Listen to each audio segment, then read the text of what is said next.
Hey, Catalyst crew. Welcome to Catalyst Corner, episode 71. It's Sunday, so we've got Partially Proficient on here with us, and yeah, let's get into it. How you doing, Paul? Look, life's been interesting recently. Had a lot of unique events go on. I can't get too deep into details, I do know. Yeah, Yeah. I don't know that I could handle some of the stuff that you've had going on. Well, whatever. Shit happens. Hey, it is what it is. Yeah, I keep whatever. Do you keep it 100? Yeah, I'd say so. But yeah, no.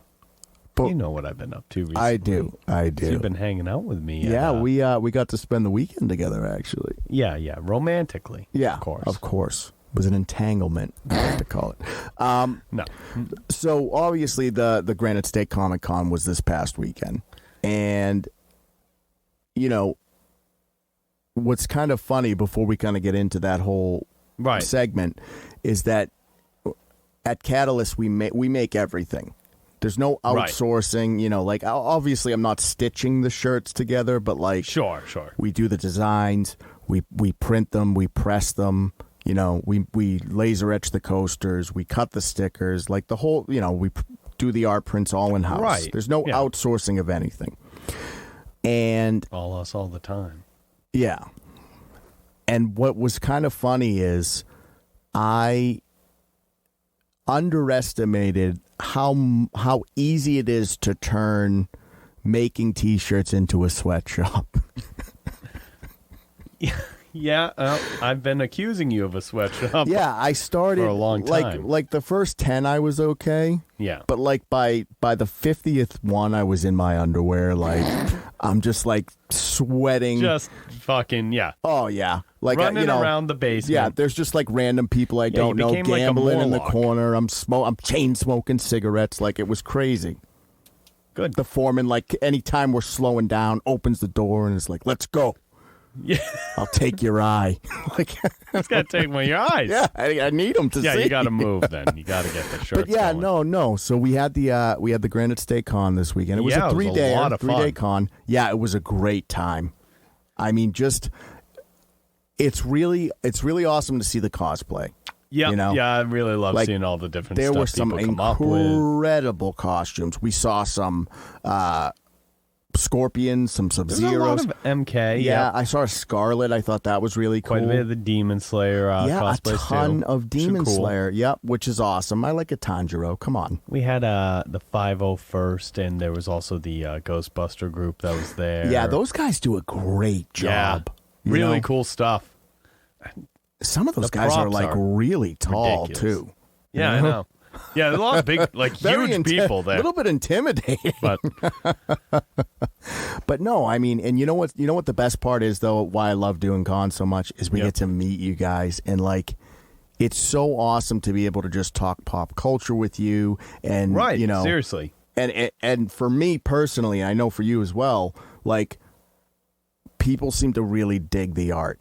Yeah, and when you guys show us appreciation, like that really is all the motivation, Yeah, like I'll level with like all of you right now is like Evan's losing his mind. It's gone. Yeah, it's already gone. Yeah. He spends his whole time on all this. Yeah. So doing the cons, people coming up, get enthusiastic about the art, it helps bring him back. Well, that I can drive him again. I'm the one. I'll take his fucking eyes. I think what's kind of tricky is keep him motivated. A lot of times with the internet, it's not as personable. Right. We get a ton of nice reviews on Etsy and everything, but to actually have to have a little kid run up and see something we've done and get excited about it is incredible. Right. They're like pointing at a sticker that they think is awesome. And they're just like, oh, that's so rad. Right, that's super cool because it's authentic, it's genuine. You see the excitement on someone else's face. Right. Over something you had a part in creating, and that's awesome. And it absolutely refreshes it. Right. It makes it easier to keep going. Yeah, I know Stephanie, who does the QA over at NetherRealm Studios, was talking about this as well, because she was like, we've been working on this game for 5 years. Right. And it's every day, so it starts to become just like regular. But then when we bring it to the fans and get to see them interact with it, it brings all new life to for us as well. It's fresh and it's cool, and like you finally see the fruits of what you've created in real time. Yeah. Awesome. So, yeah. The cons are so fun. Yeah, so we got a bunch more coming up this year. We're going to hit up. We're going full. Yeah. So just, full bore on it. And it was Peter Laird showed up. Yeah. Crazy.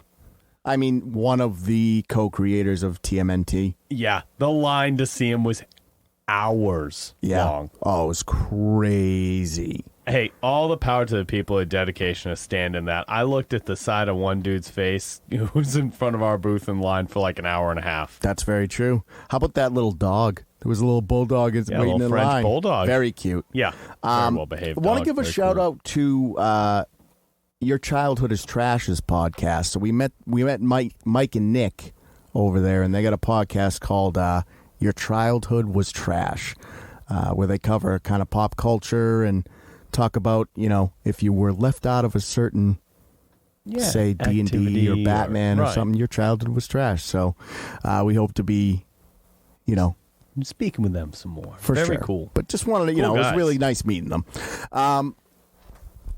So, you've had some time with Starfield. Yeah. It's been tricky for me. I've had a little trouble getting into it. I was going to say, gaming in general was difficult for me. I mean, obviously, this whole weekend I've been doing the con with you. Oh, yeah, you're telling me. Mortal Kombat dropped on Thursday. I haven't been able to touch it.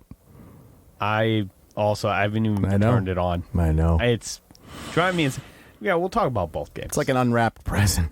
Yeah, just sitting there like you're a kid. You still have to like go through the rest of Christmas. Yeah, it's brutal. But you keep eyeballing the one thing you want. Yep. Yeah, that's all that's happening to me. So I've probably played about maybe an hour and a half of Starfield. Okay. I'm having trouble. It hasn't grabbed me, I guess. It's not a bad game. It just hasn't grabbed me. I felt the same way about it when I was picking it up. I'll say if you go through the first full Constellation mission you're supposed to do. Yeah. Kind of. Yeah, I think I just joined Constellation was where I kind of left off. They end up basically introducing most of the mechanics of the game to you, and at that point you can just kind of go off. They take the training wheels off and it becomes Skyrim in space. Right. Okay. Now, there's stuff about the game I'm not a big fan of. The travel in it is mostly just fast traveling with a lot of loading screens, which is disappointing. I got to be honest, we're spoiled because I don't care for loading screens anymore. Yeah, I know. Because most of the next-gen games don't have them. Or they're disguised, right? Yeah, as something else, hidden in plain sight. Right. But so for this, intrusive. It's just a black loading screen with a little... Yeah, it's bad. It's horrible.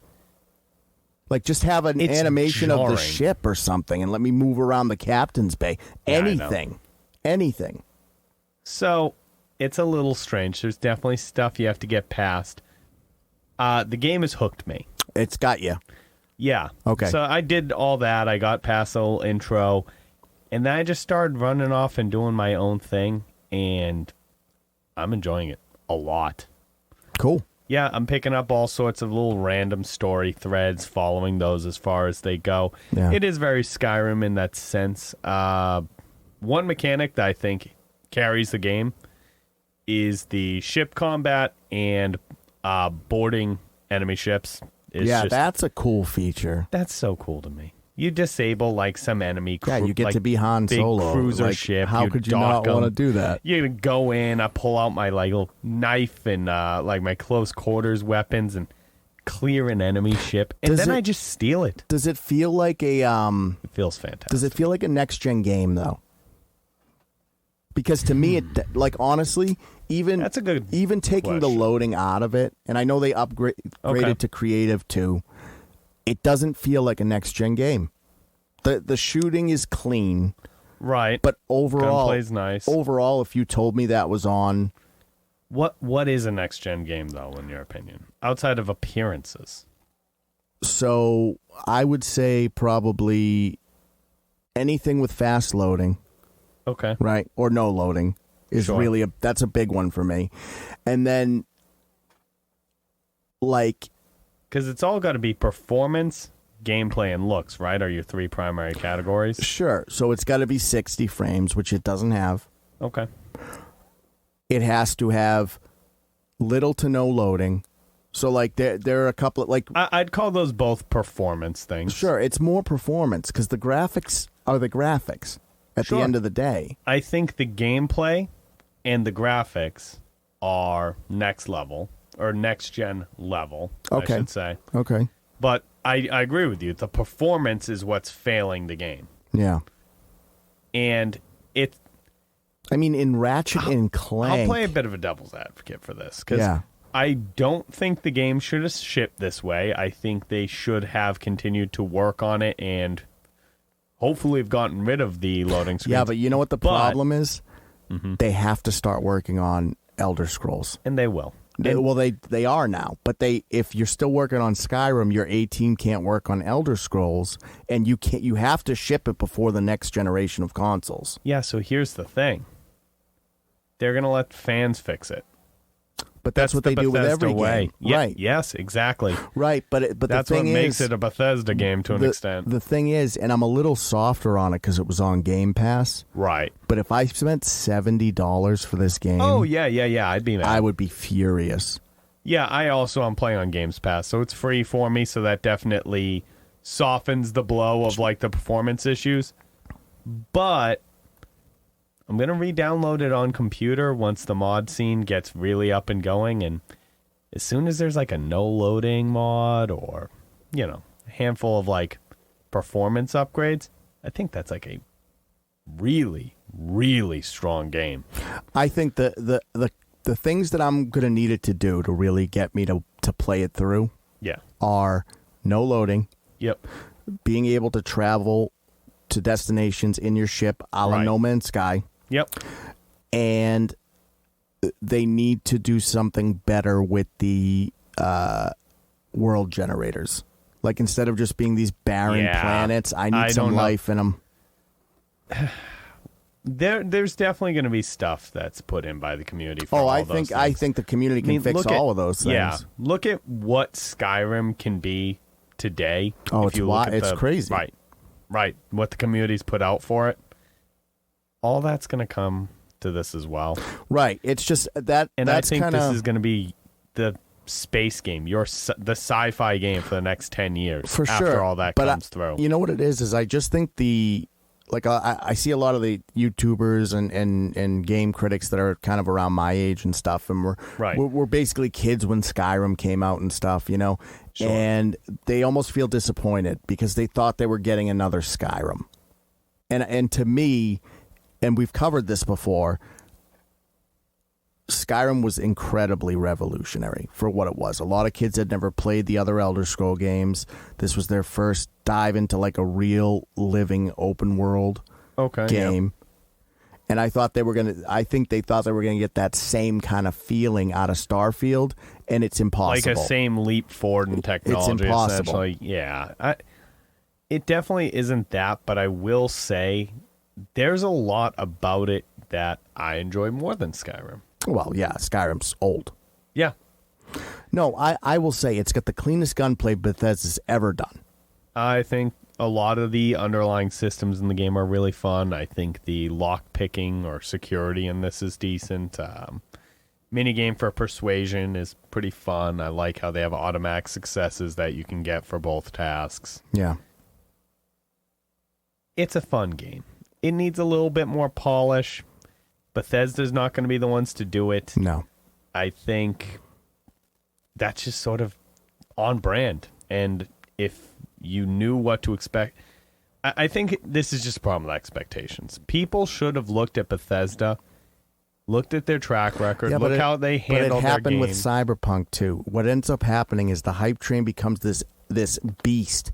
You know what I mean? Right. Because like Sure. when Cyberpunk came, like when it all started to come to fruition, right? I was on Witcher at the beginning. I was on Witcher 3 when it came out. I know what it looked like when it came out. It looked like Cyberpunk. It needed so much work.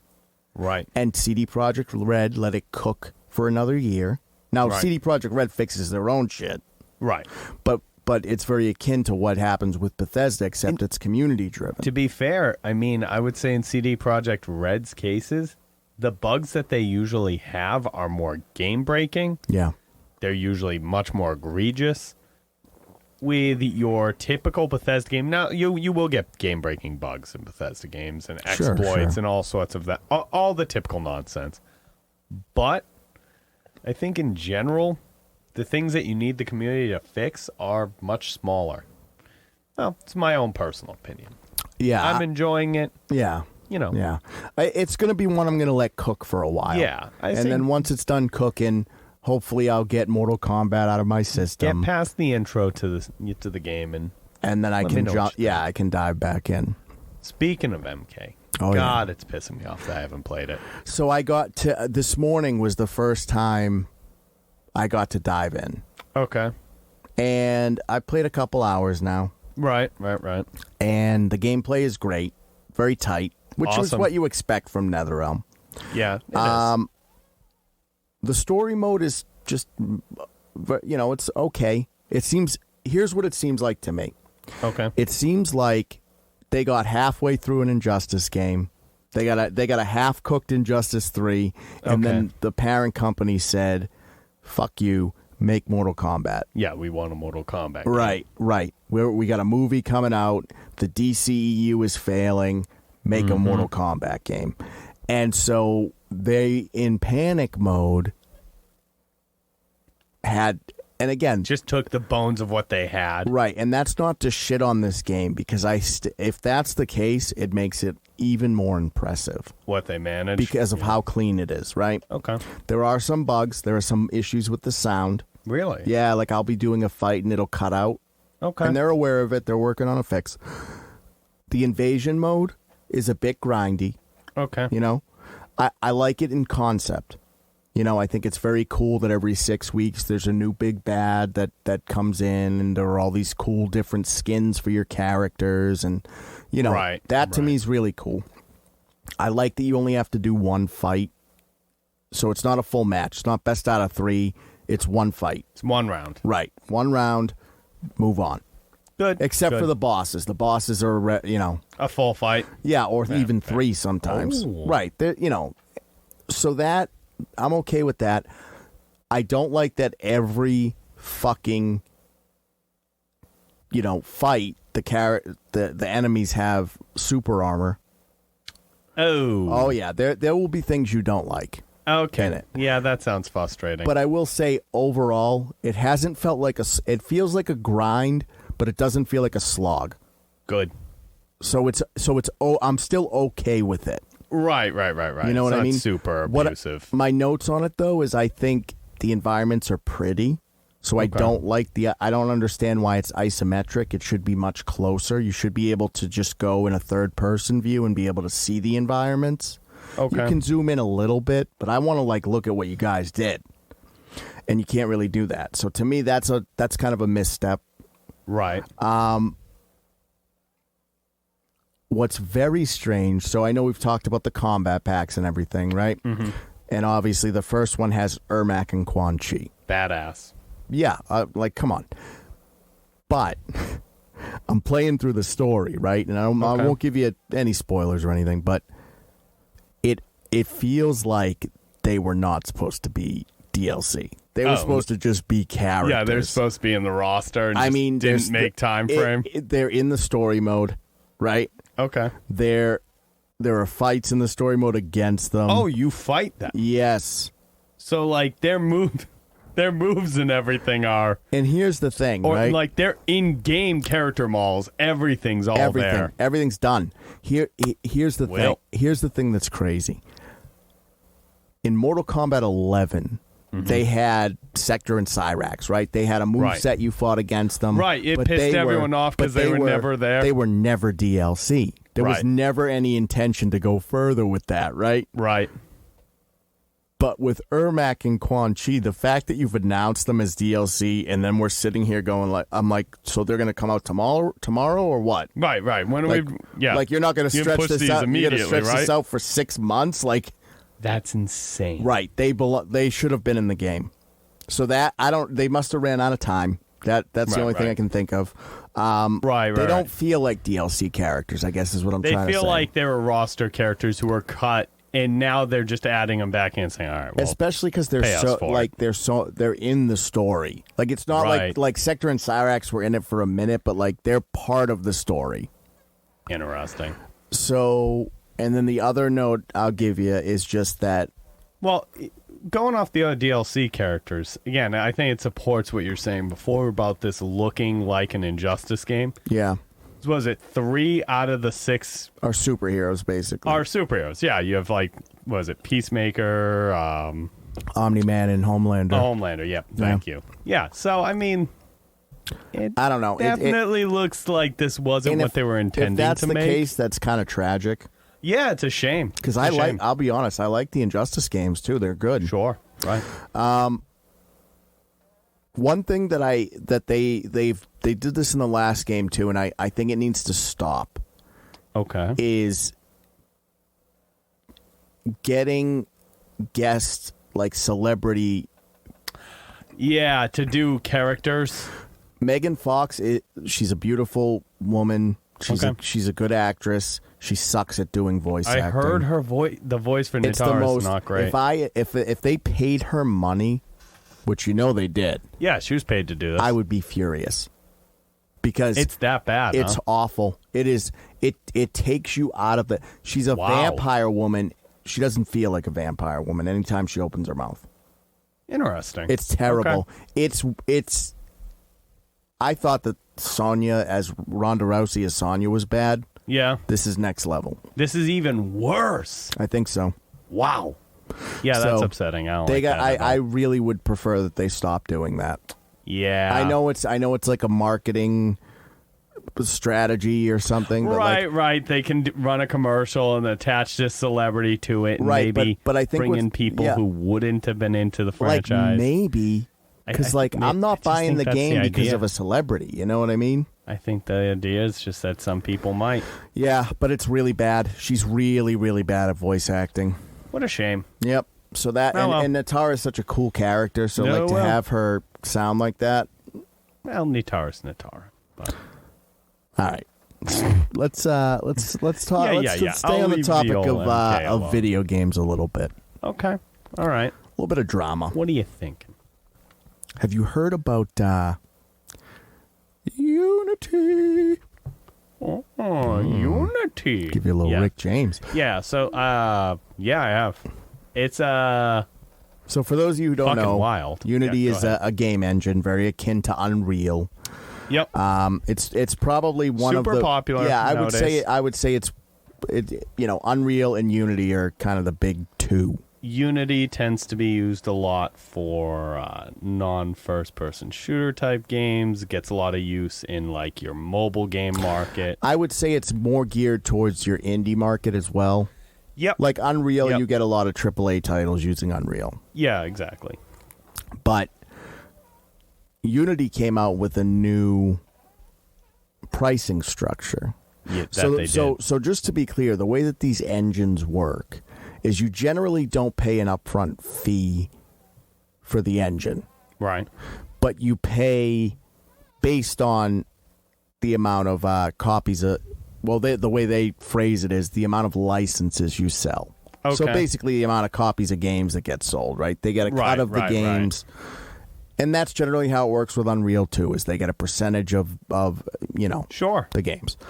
Which is, that's fine. Because then it allows you to scale. It allows you to grow as you grow. Right. Right? Unity has decided now, though, that they want to change the rules a little bit. Yeah. Yeah, they're doing it as a per download. So you could buy the game. Yes. And download it on, maybe you have two different computers. You got a laptop, you play on the go, and you get your desktop. Right. You download it on your desktop, they get a cut. You Yep. download it on your laptop, they get a cut. Mm-hmm. That is... Yeah, keeping in mind that the developer hasn't been paid a second time. Right, the developer doesn't get a second cut. No, just their initial. So, and really, if you take it to its worst degree, where it's gamified, you have people downloading things on virtual machines. Now, like, the damage this deals to small developers. Yeah. Well, to gaming in general, though. Sure. It hurts everyone, but it's disproportionate. Like, you know what? That's going to aggravate larger, like, AA studios that use Unity for development. That's aggravating. It cuts into their bottom line. But if you're a small game dev using Unity, and say people who use, like, platforms like itch.io, all that, people who may be making $1 or less per copy of the game they sell in the first place. Yeah. Unity will now actually bankrupt you to use, as you're getting charged more.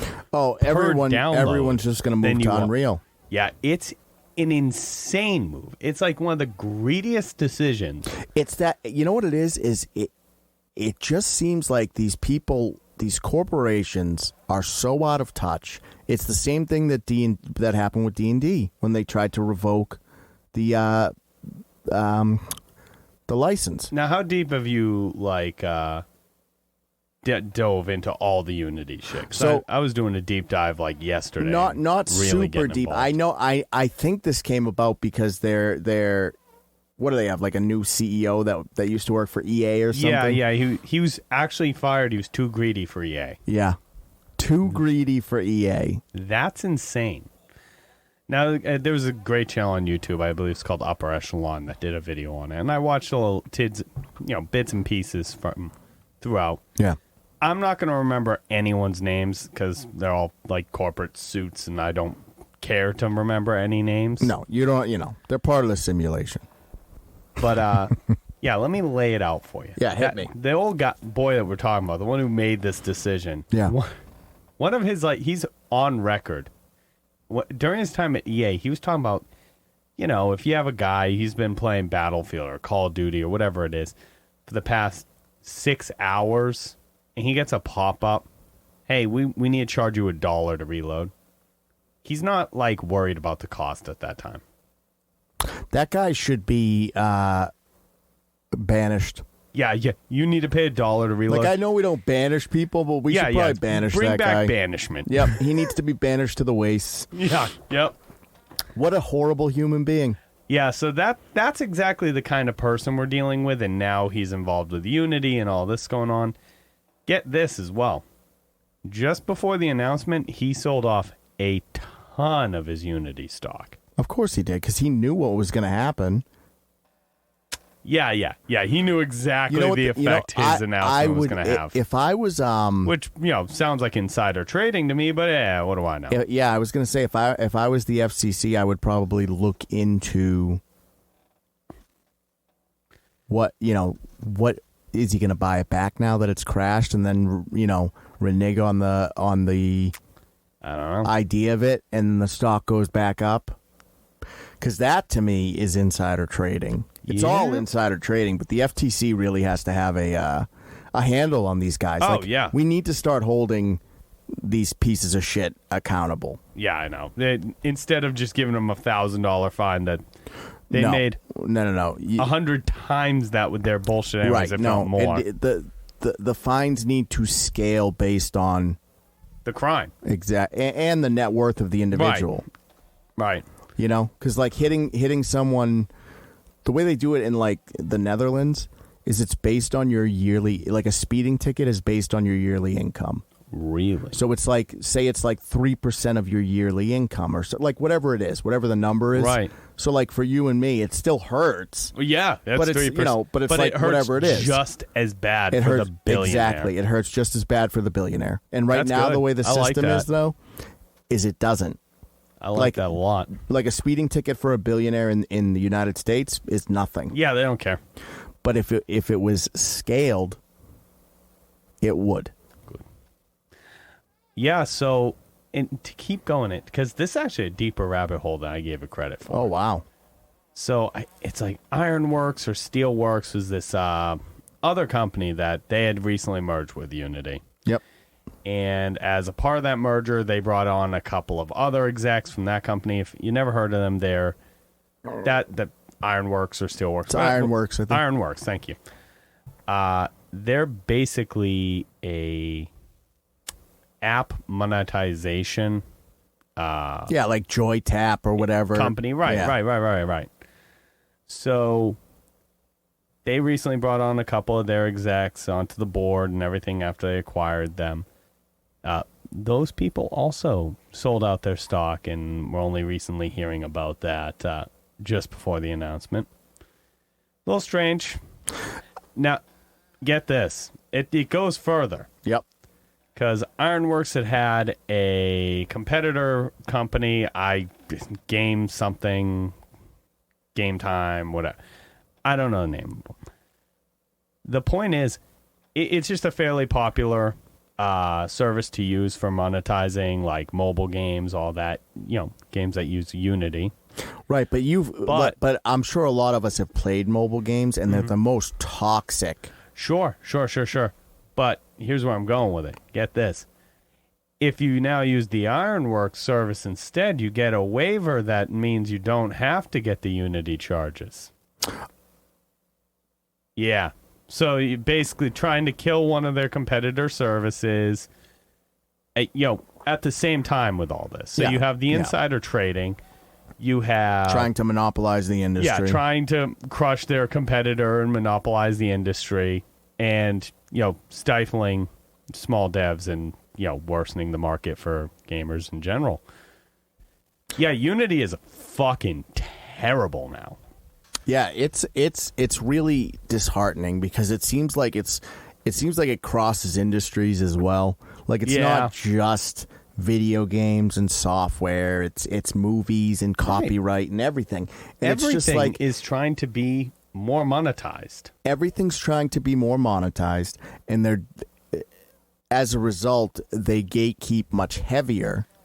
And the backlash is continually terrible. As a result, things become less creative. Right. Like it doesn't when money becomes the focus, everything suffers. Yeah, everything gets fucking worse. Right.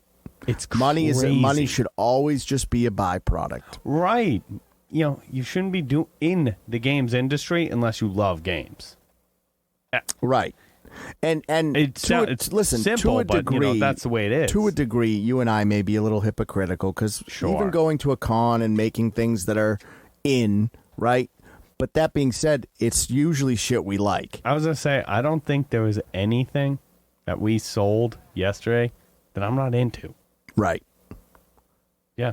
I mean... Like, I may make, here's the thing. I may make something that's, I like the anime, but I may not make it normally. Yeah. But if it's in right now, I'll make it. But I do like it. It's not like I'm not into it, right. Yeah, if we're selling a Demon Slayer shirt or something, I've watched Demon Slayer. We're not, though, because obviously copyright law prohibits us from selling Demon Slayer shirts. Right? Right? Right? Yeah. Right. Yeah, of course. It's really, really messed up. It's really, really, really messed up, and it's just stifling creativity, and it's creating these behemoth corporations that are just doing shittier and shittier things to people. Right. I mean, like you said, it spans industries. Look at Netflix. Yep. They try to crack down password sharing because they want more and more people to subscribe, and it has the opposite effect. Just people quit the service. People walked away from it. Like, all right, Netflix is dead. Who cares? They forget, I guess, you know what I truly think happens? They forget how important word-of-mouth advertising is. Yeah. It's true. I don't know. It's a bummer. I hope Unity gets destroyed. It's just crazy. every exec has their head fully up their ass right now. No one's looking. Oh, greed is so out of control. Right. No one has their like fucking finger on the pulse. They're not looking at how people are reacting to any of this. Whatever. It's insanity, but you know, we get to watch Unity crash and burn. Yep. That's fun. Not really, but so let's shift gears because there was one other piece of news that kind of came out this week that I thought was at least something that we would normally cover anyway. Okay. So hide from that 70s show. Oh, Dany Masterson. Yeah, Dany Masterson. 30 years in prison. Wow. Good. I agree, good. Yep. But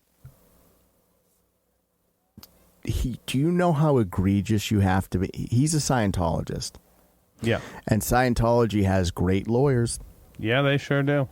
Do you know how egregious your crimes have to be to get 30 years in prison with those kind of lawyers? Yeah. He is. I might have a better idea than many people. He is. Having worked in, some little law stuff myself. The worst. Yeah, he's the evil. worst. And then Mila Kunis and Ashton Kutcher come out in support of him. Yeah. Try to ask for leniency Holy for cow. him. And then you heard that Crazy. stuff that came out about Ashton Kutcher now? No. Tell me what came out. Now, so obviously this is hearsay. Okay. None of this is confirmed. Right. Some of it is confirmed, but none of it is, we're not accusing anybody of anything. It's all hearsay. Okay. So I guess when he was starting out, right, he was supposed to go on this date with this girl. Okay. She got murdered. Holy shit. And he Not where I expected this to go. Yeah, and apparently he was a witness. So He's a witness to her murder? well, yeah, I guess the prosecution used him as a witness or whatever. Holy shit. But then one of the accusers of Dany Masterson was like, "Hey, Ashton, I know something that would bury you from this night," which was the night that the chick got murdered. So it's just like, really? what does that mean? Yeah, what the fuck is that about? Talk about a fucking... Holy But here's shit. the thing. I'm sure being that famous fucks your head up, right? Sure. But like I can Some only level. I can only look at it from like my experience. Right, what you've lived. If I did anything like that, I think I'd try to be as low profile.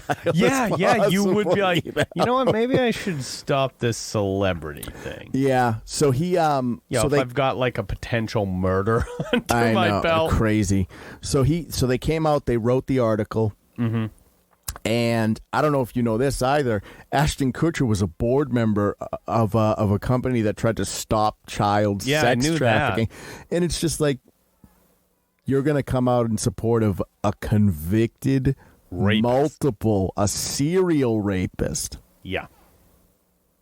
Well, they did a show together. So. Well, you're on the board of a anti-child sex trafficking operation. Yeah, but, they did a show together and, Yeah, he's not on the board anymore. Yeah, that's what you would hope. Yeah, they should be ostracized. Fuck? But you know what it is? With communication and the internet being what it is now, we're getting a closer look at all of these celebrities, Right. and realizing just how Yeah, it's harder to bury shit nowadays. Just how ugly a lot of them are. Yeah, it's like every other day.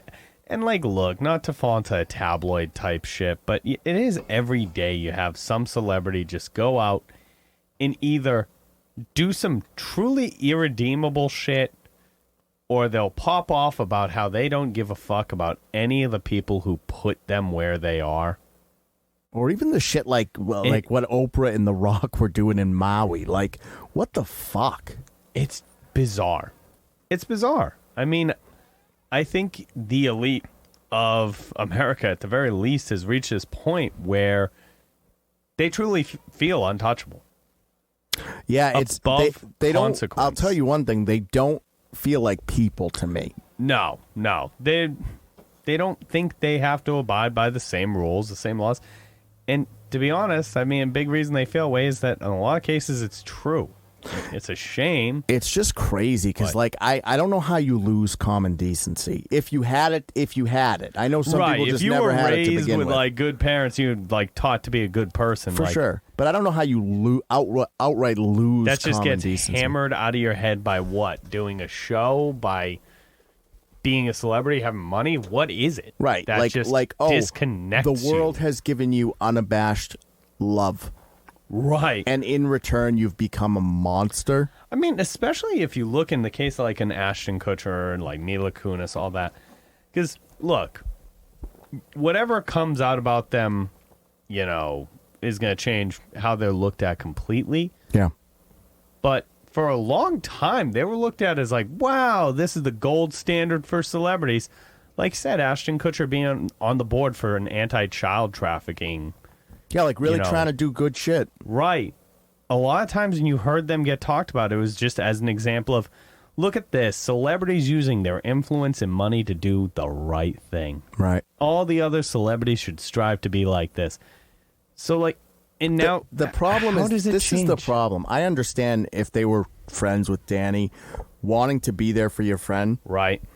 But what you did was you asked a judge for leniency after he was convicted. Right. And beyond that, once he's convicted, I mean, he's been proven beyond a reasonable doubt that he is a serial rapist. Right. That should make you reevaluate your friendship with this person before it makes you say, well, he's really cool. So, let's maybe not punish him that bad. You know what you say when you find that out? Well, I guess, you never know. You never really know someone, right? Exactly. That's what you're supposed to find. That's the normal reaction to that. Not, I stick by you. And then you cut the serial rapist out of your life because of what they are and who they are. Right. So that to me was... Oh, it's insanity. Oh, I don't get it. It was outer space. Outer space. Starfield outer space. Well, I was thinking, Jesus. Speaking of outer space... Mm-hmm. The Mexican government. Oh, Lord. Yeah. Had a pretty big announcement. We're like... we live in a cartoon. Humanity's huge on aliens again. I know, but we live in a cartoon kind of too, though. You think there's got to be a reason for that, right? Like, it's just a distraction. Probably. But it's kind of cartoonish. Like, for the most part, a lot of shit's going downhill, you know. The alien thing? Yeah. So I think it goes one of two ways. Either it's like they're trying to distract with how horrible it all is. Right. There's a lot of turmoil. That's where I go with it. Right. That's kind of where I go too. Turmoil in the world. But there's also this thing in the back of my head where it's like, what if they know in like 5 years, like aliens are going to be like a presence? That's what you want. And they're trying to like ease us into it. Right. Like, I think it could go that way, too, you know? I don't know. Well, that's the only two ways I can see it going. So long as they're friendly, that's the preferable way. But, like, I don't think so. I think it's just... I'm not saying it... Hey, listen, look, the global fucking state is that shit. Things are shitty. I'm not saying either way. But all I'm saying is I think it's being used to distract. But there is a part of me that is just like... Maybe they know they're coming. I want that one. That could be cool. Yeah. That could be like a different... We're going to be living in a sci-fi world. Yeah. Things have just gotten so shitty that we're just going to do a sci-fi reboot. Yeah. We're just going to switch genres and move along. Yeah. Yeah. We were in like a weird like dramedy or something, I guess. Yeah. Like it was like an unfun modern drama. Yeah. And now we're going to just do a sci-fi reboot. Perfect. I can get on board with that. That's fine. Yeah. The AI's getting on board and we've got aliens. Yeah. Yeah, we're there. I don't know. It has been a wacky. It's been an interesting. I'm tired. I don't want to live in interesting times anymore. It was cool for a while, and now it's getting like a like little... when I was younger, coming up in the 90s, I was like, oh, I want some interesting shit to happen. Yeah. As a kid, you're like, hey, I need the adventure. Yeah. I want the world to be like this cool, exciting place. The universe hears that and goes, all right, buckle the fuck up. And then it's just like year after year, shit you gets wanted adventures, kid? Yeah, nonstop. Yeah. It's like, yeah, but can we stop now? How about multiple economic collapses, aliens, AI, world war? And I'm just sitting here going like, I'd much prefer to be Thanos at the beginning of Endgame than fucking. Oh shit! I don't know. It's crazy. A fucking weird one. But... Yeah, we live in a hellscape. I don't know, but with that, let's put this one to bed. All right. All right, Paul. What do you got going on? Look, I'm waiting on a capture card, but I think we're gonna do a little bit of fighting game content, especially once I get this whole MK1. I just want to be clear, if that ends up happening, I'm okay at the game. Yeah. Paul just always seems to pick characters that beat the piss out of me. No. That was valid for MK11. That was not valid for Street Fighter. I picked the worst character in the game. I know, I was psyched out, though. All right, guys, so that's episode 71 of the cast. You know where we're at. CatalystCrafting.com is the main website. Catalyst Creations NH is the Etsy store. We're going to be coming to some cons. We got Northeast Comic Con coming up in November. We're all over the place now. Come check us out. Yeah, what do you guys think? I mean, are you playing Starfield? Are you having any trouble getting into it like me, or are you fucking sailing the universe? I know I am. Yeah. Do you think Unity is garbage? Should that executive be banished? Yeah. What does banishment look like to you? They giving a shirt? No. No shirts for them. Is Dany Masterson, should he ever see the light of day again? And what do you think? I mean, are the aliens coming? What secrets does Ashton hold? Yeah, I mean, he's the keeper of secrets. Yeah. I mean, are those mummified alien corpses real? Yeah, are they real mummies? Are they real mummies? Is that what Ashton knows? Yeah, I think he does. I think he knows the truth. Boop, boop, boop, boop, boop, yeah, we'll put this episode of X-Files to bed on that one. Oh, yeah, for sure. All right, crew. We'll catch you on the next one.